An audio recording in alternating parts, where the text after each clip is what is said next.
I've been working a lot about how my patience or lack of patience, my impatience is getting in the way, and how sometimes things get harder because I'm more concerned about being direct and getting things done than waiting for the right moment and listening to God's direction for how He wants me to live even the small parts of my life.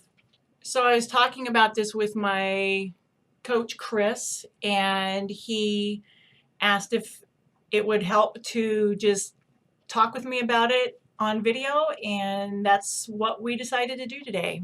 So I hope this helps. I hope that you find encouragement, and I would love to hear your thoughts on how you're working out those small lessons in your life as well.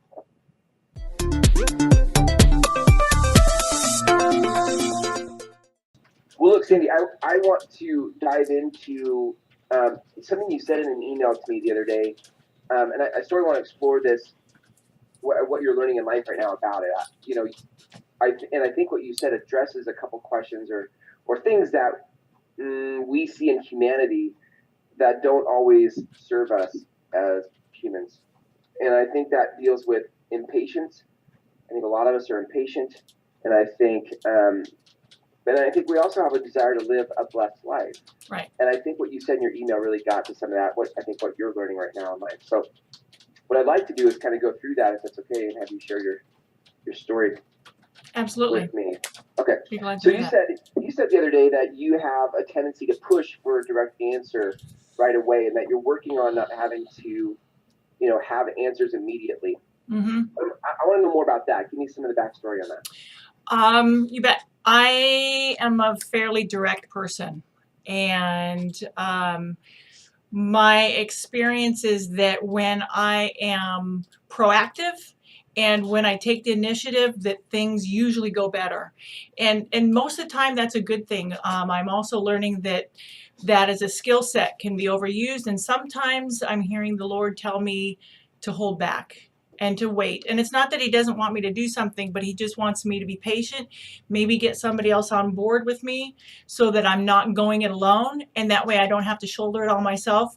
But whatever the reason behind it, I'm hearing wait. The Psalm 27, wait, yes, wait on the Lord. Yeah. I sort of want to hear what the circumstance was, but okay. Before you tell me that, like, what do you mean by wait on the Lord? To wait on the Lord means, for me, it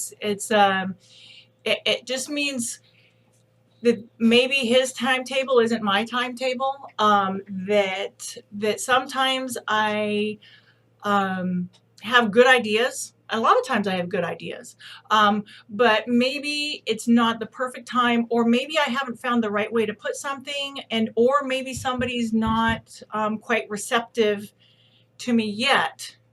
Not a bad idea, but it's just not the right time. And so instead of just pushing forward because it's my agenda and because I know it's important, I'm learning that I need to just step back a minute. And so that way I'm not, it's that respond rather than react. If we go on instinct and reaction all the time, maybe we're not as thoughtful, and maybe I'll speak for myself, maybe I'm not as thoughtful about saying something in the most courteous way or the most loving way, or making sure that, like I said, that other people are on board with me, so I don't feel like I have to share or shoulder that heavy burden by myself. Tell me about the experience that sort of walked you into this aha moment. Okay. I was doing some email interaction with someone, and it was a situation that was important, and I knew needed to have resolution in the short term. But it wasn't an immediate. I didn't have to respond right now. But I'm busy. And so I'm trying to get things off my plate so I don't have to think about them anymore. So I put this email together, and I felt that it was straightforward and professional.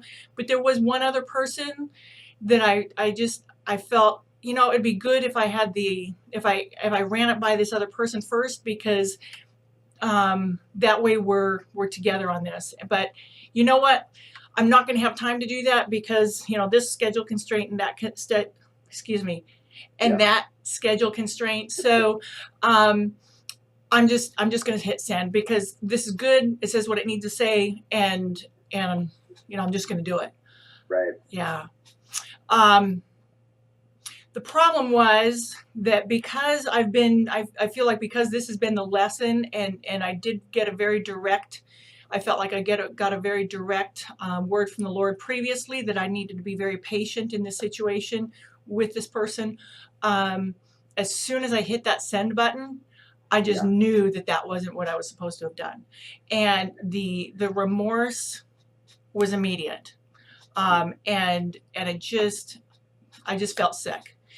And again, not because of, it wasn't that I did or said something that was inappropriate, but I just knew for some reason, I wasn't supposed to do that yet. I think it's a really interesting, I think, relationship with God and with yourself when you can start to hear. I think sometimes we live such busy lives that we don't even hear those things, or we push them down, and so we're not sensitive to that. I think it's a really interesting thing to have a prompting or a sense like,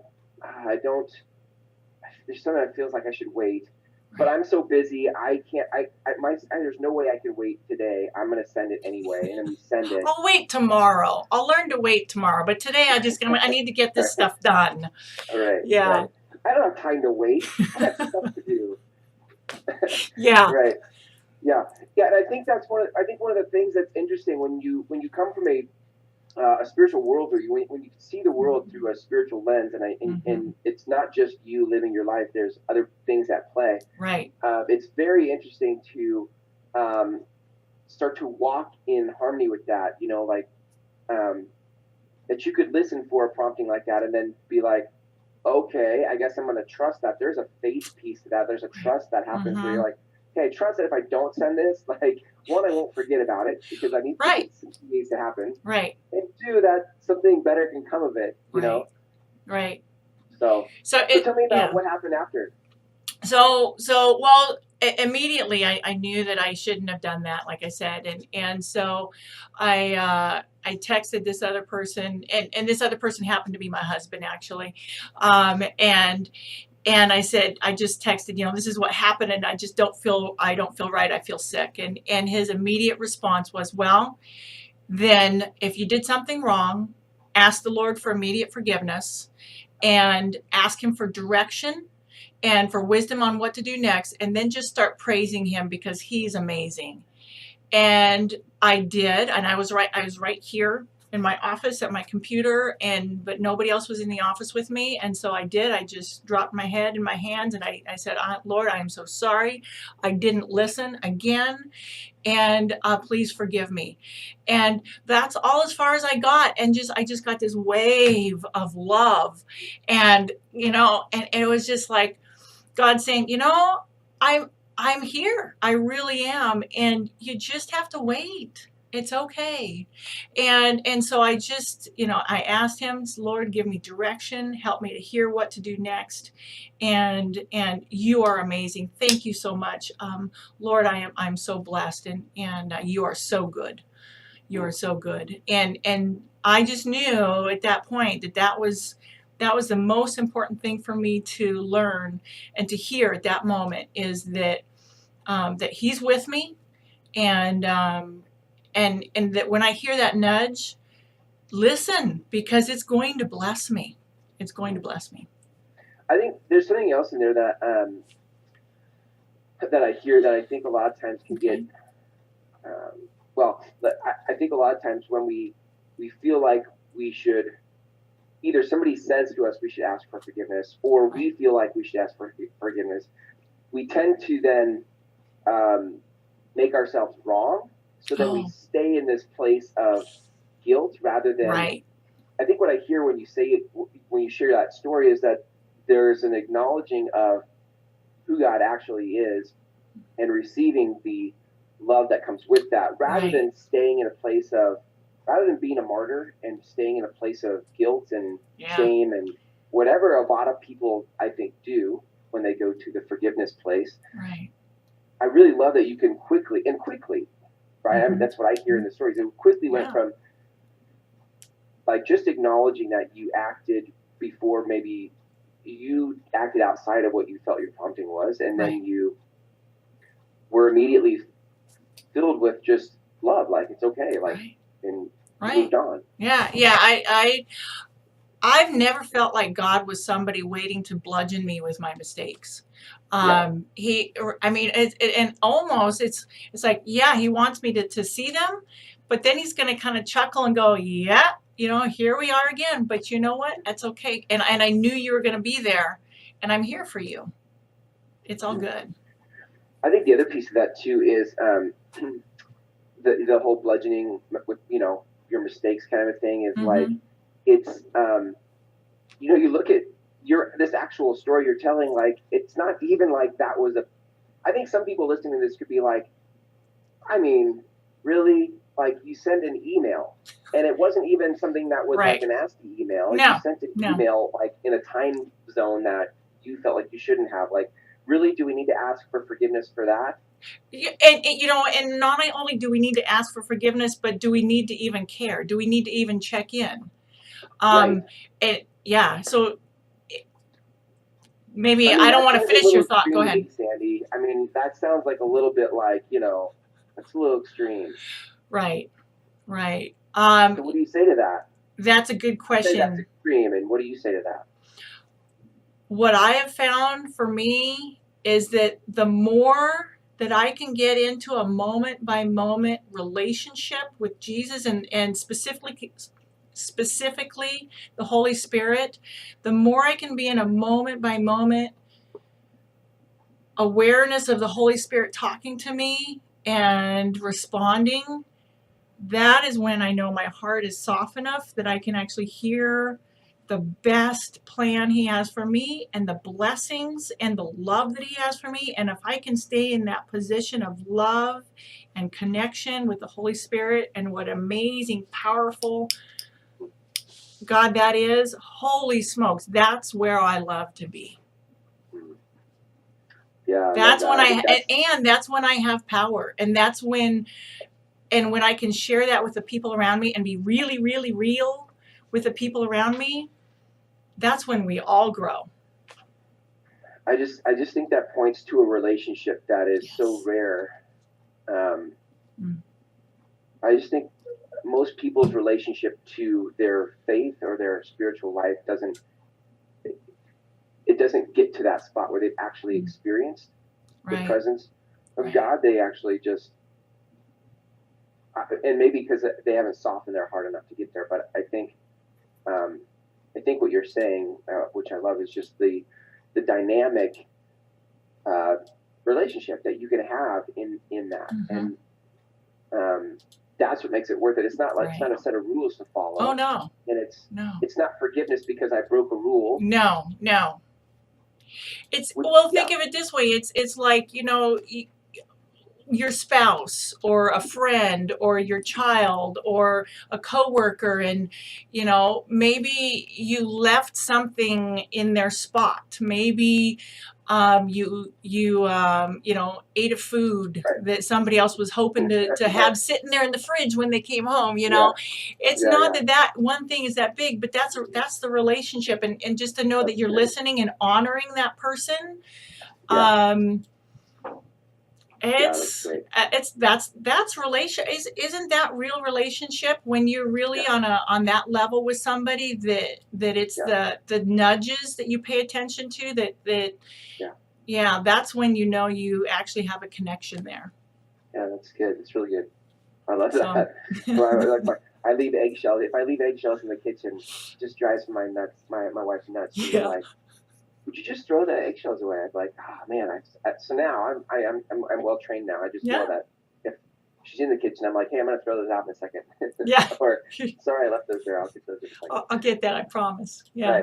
Right. Yeah. And I don't stay in this place of guilt or shame. No. I don't go into the corner and beat myself up for a day or two. No. Like, I'm such a sinner.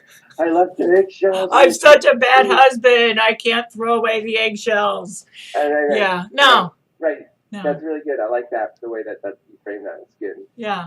That's good. And I think that the relationship that comes out of that I think it's a really good analogy because the relationship comes out of me just taking responsibility for what I know works for my wife. Right. Yeah. Creates workability in my relationship. Like right, like the rest of our day, we can just, it makes her day easier, it makes my day easier, and our relationship is good in there, you know.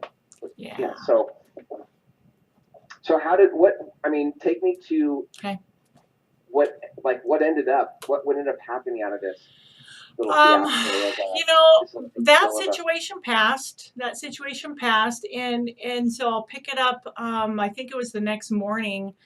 I had mentioned to my husband that I was going to get some information to one of our neighbors, and we pulled in from going to the grocery store, and the Lord laid on his heart, and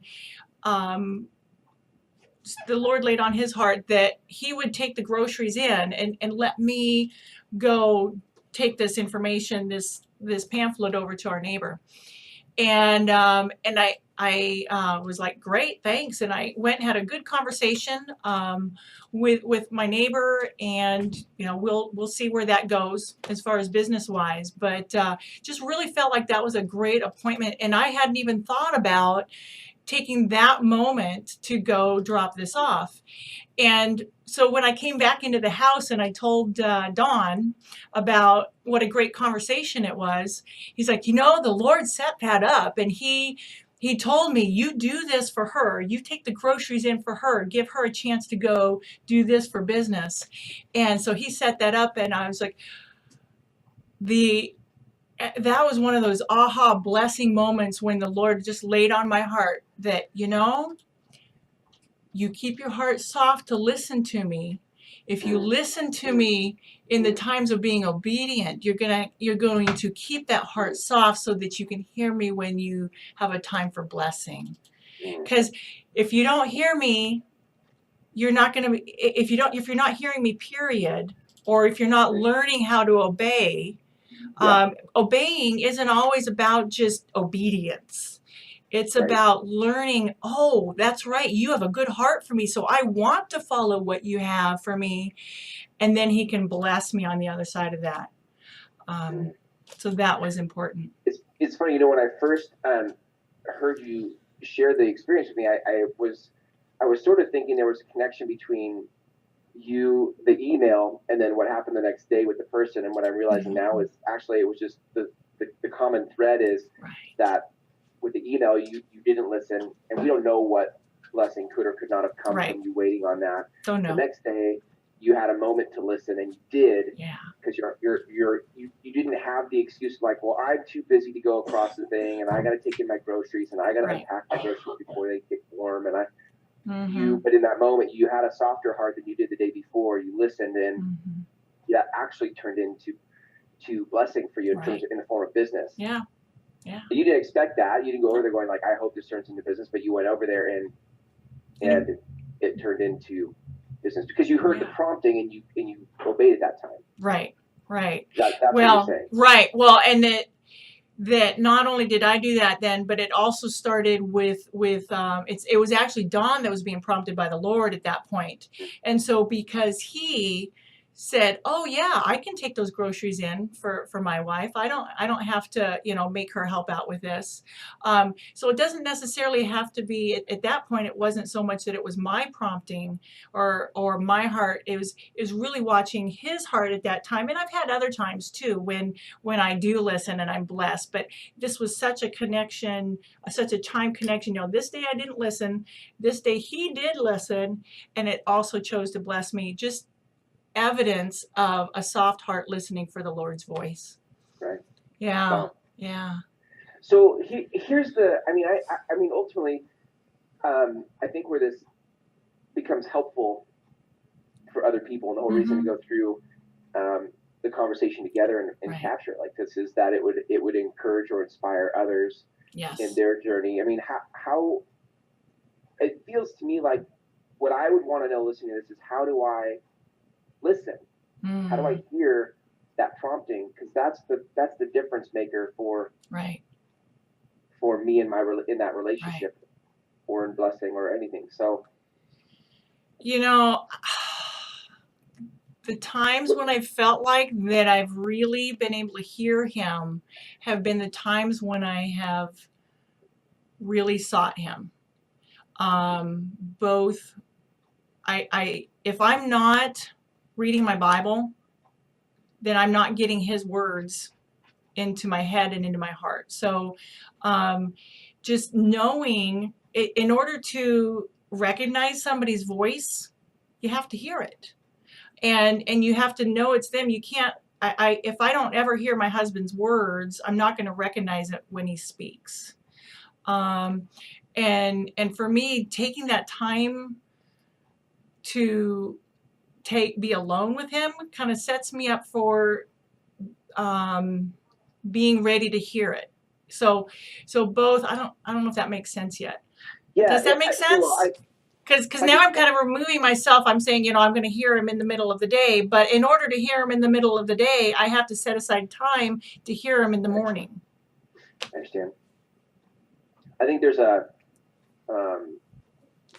they talk about like being, like if you're going to be with your family, be present with your family. Don't be with your family while you're checking your phone and doing all these other things. Like actually be with your family and be present with your family. I think you could, maybe it's similar, right? Where you're just being present to God in that moment. And it's in those moments. And I don't want to put words in your mouth for what you do, but I think there's a... Give it a shot. Okay. I think there's a, when it comes to hearing, spiritually hearing, I think people, it can be very abstract if you were like, I don't know, what am I supposed to listen for, like an audible thing? Or I think it's when you're just being present, it can be very quiet and very still for a while, and you don't quote unquote hear anything. Right, and that's true. But then there is a moment, I don't know, there's a moment when I've had moments to feel connected. I've been present and still long enough that on the other side, it could be, I don't always know what's coming. It could be I'm inspired by a thought that I'm loved, or I could be inspired by something to do or an idea. I just don't always know. Well, and what's coming to mind for me is that probably 2 weeks ago, I was reading my Bible and I was reading through Psalm 27, I think it's verse 14. Wait on the Lord. Be of strong courage and he will strengthen your heart. Wait on the Lord. And I just got this sense. I can read a chapter, and usually if I'm reading a chapter, there's something that's just going to feel more important. There will just be a sense of, I want you to hear this. And then what has been happening is over the course of the 2 weeks, I've been in situations that echo that. And maybe this is that's what I mean by, if I hadn't been in, reading that scripture 2 weeks ago, there wouldn't be anything to echo. Yeah. And so that is really good. And so to echo, and it's not even the whole thing. Sometimes I take a section of it. Sometimes it's, okay, I have to be strong and be strong or be of good courage, and he will strengthen your heart. Okay, so I'll be strong, or I'll be of good courage. I'll have courage, and he's going to strengthen my heart. And wait on the Lord. And so then other times it's just the wait part. And sometimes it's a strengthening my heart part, but mostly it's been the wait that I feel like I'm hearing. I think the piece that's so instructive in that is that helps people identify it is it's that you could read an entire chapter and there's one or two verses that would stand out to you and really resonate with your heart, right? Like that you would feel, you're like, that speaks to me. And it's in those moments that it's not just that you had an inspiration, it's that's actually coming from God, from your stories. Like that is the things that I think the more we can pay attention to and have self-awareness of the things that speak to our soul or our heart, that those are the promptings.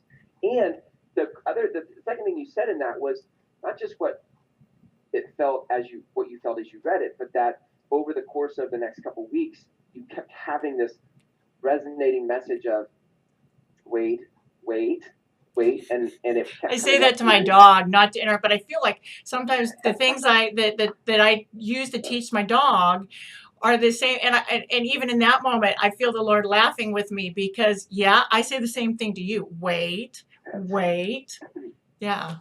That's funny. I think those are those are really good.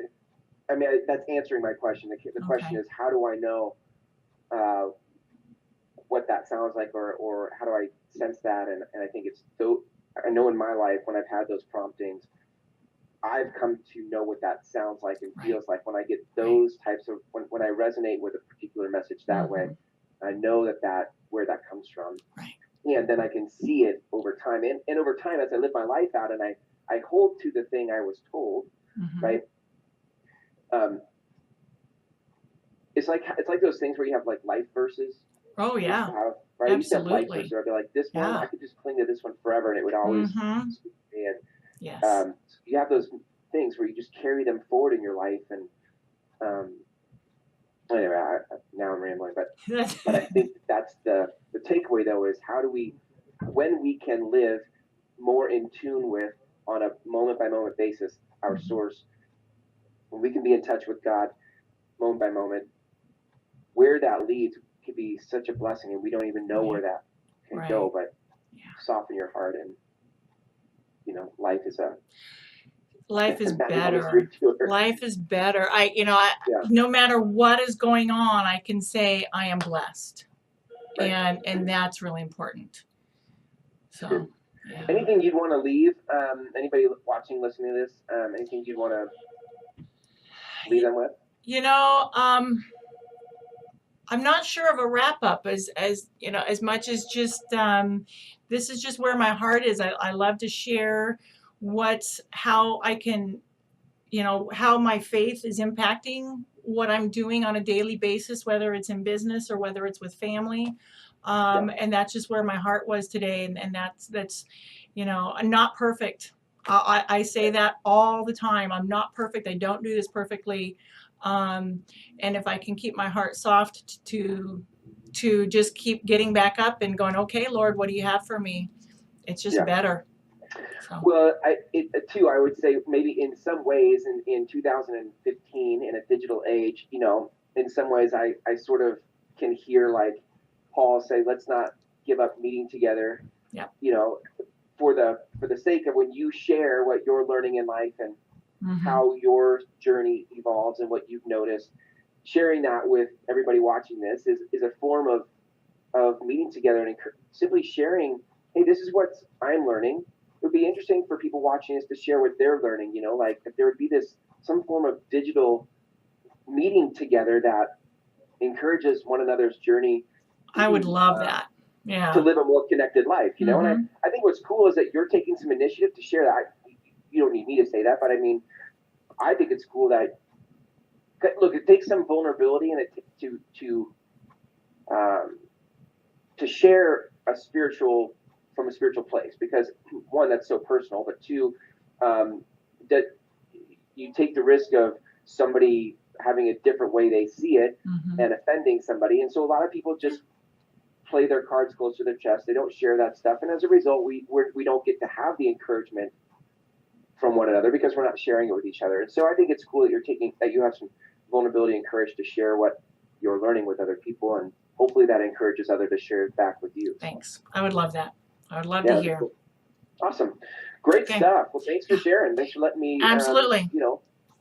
My pleasure. Thanks for being here with me, Chris. I really appreciate you guiding me through this, and I'm looking forward to more conversations as we go along. Cool. Thanks. Thank you.